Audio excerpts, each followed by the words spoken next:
Greater than, he had everything, power, money, and fame, but not a single soul to call his own.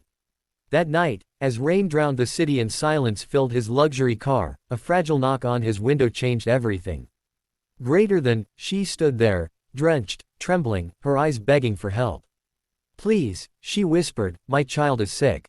He didn't know that by opening that car door, he was about to open the one door he had kept shut for years, his heart. Cloud with Rain Chapter 1, The Knock in the Rain. Ethan Cole, 38, the CEO of one of the biggest investment firms in the city, was known in the corporate world as a machine, sharp, emotionless, ruthless. He built his empire from dust, but in doing so, he lost something far more precious, his ability to feel. The media called him the Ice CEO. His employees feared him, his partners respected him, but no one knew him. It was late, past midnight. The rain fell like a storm trying to wash away the sins of the city. Ethan drove alone in his black Mercedes, heading back to his penthouse after another meaningless meeting. The radio played softly, but the emptiness around him was louder.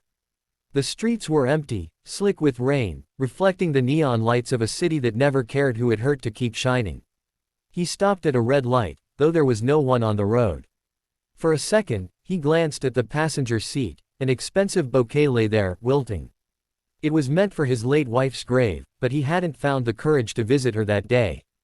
It had been 6 years since the accident, but her face still haunted him. He had promised her he'd move on, but every night, the guilt held him prisoner. Then it happened, a knock on the window. Startled, he turned his head.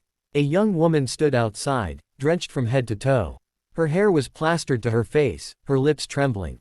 Her clothes clung to her body, and her eyes, God, those eyes, were filled with desperation. "Please," she said, her voice breaking, "please, help me, my child is sick." Ethan's first instinct was suspicion. This city was cruel. People lied, cheated, begged for attention or money. But something about her tone wasn't acting.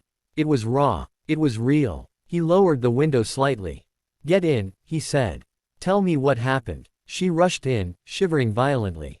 The moment the heat hit her, tears began to flow uncontrollably. She was maybe 24, fragile, but there was a quiet strength in her voice as she spoke. "My son, he's burning with fever.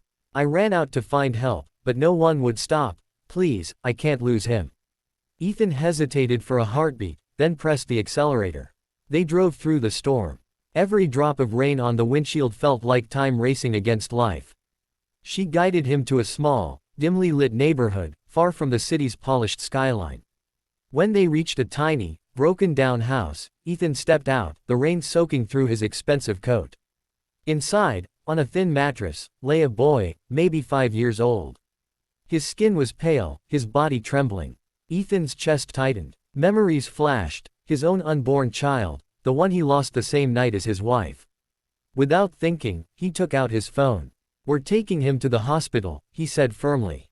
"Now." The woman, Lena, nodded, too shocked to speak. He lifted the boy in his arms. As they sped through the wet roads, Ethan's world began to blur. The boy's small hand lay cold against his wrist, and for the first time in years, Ethan prayed. At the hospital, doctors rushed the child inside. Ethan waited beside Lena, watching her fall apart, whispering prayers under her breath. She wasn't asking for miracles, only mercy. When the doctor finally emerged and said, "He's stable now. You got him here just in time," Ethan exhaled deeply. Not realizing tears had already filled his eyes. Lena looked at him, truly looked at him. "I don't know how to thank you," she whispered. "You saved my son." He shook his head. "No," he said quietly, "maybe he saved me." Outside, the rain had stopped, but inside Ethan Cole, a storm had just begun. Sun Behind Small Cloud Chapter 2, The Child Who Melted the Ice. Over the next few days, Ethan found himself returning to the hospital. He told himself it was to check on the boy, Daniel, but deep down, he knew it was more than that. He felt drawn to them. To Lena's quiet resilience. To the boy's innocent laughter even in weakness. It was something he hadn't felt in years, warmth. Lena told him bits of her story. She had been married young, abandoned soon after, and had been struggling to raise Daniel alone. She worked in a diner, took night shifts, skipped meals so her son could eat. Yet, she never complained. Life doesn't owe us kindness, she said softly one day, but we can still be kind to it. Those words hit him harder than any boardroom defeat ever had. A week later, when Daniel was discharged, Lena didn't expect to see Ethan again. But that evening, his car pulled up outside her small home once more. He stepped out, holding a box of groceries and medicine. She was stunned. "You don't need to do this," she said. "I know," he replied.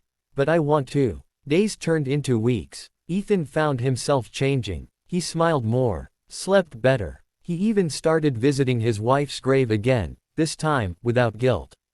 He told her about Lena and Daniel, about how they reminded him what life was meant to be, not money, not power, but connection. Soon, he offered Lena a job at his company, not out of pity, but respect. "You fought harder than anyone I've ever met," he told her.